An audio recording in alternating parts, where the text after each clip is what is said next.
இனிமே கண்ணை மூடிட்டு கடலை எண்ணெய் வாங்கலாம். ஏன்னா மந்த்ரா கடலை எண்ணெய் இதயத்தின் தயாரிப்பு. வறுக்க பொரிக்க ஏன் எல்லா சமையலுக்கும் மந்த்ரா தான். மந்த்ரா கடலை எண்ணெய், அபார ருசி, ஆரோக்கியமான உடல் நலம்.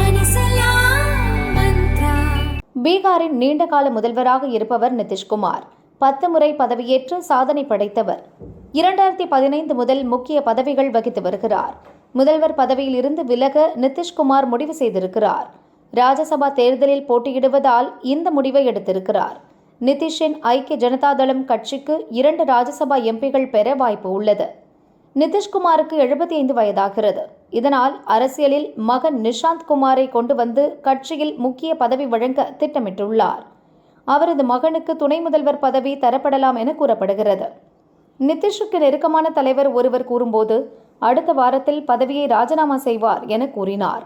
நிதிஷ் வகிக்கும் முதல்வர் பதவிக்கு பாஜகவில் இருந்து ஒருவர் நியமிக்கப்படுவார் என தெரிகிறது.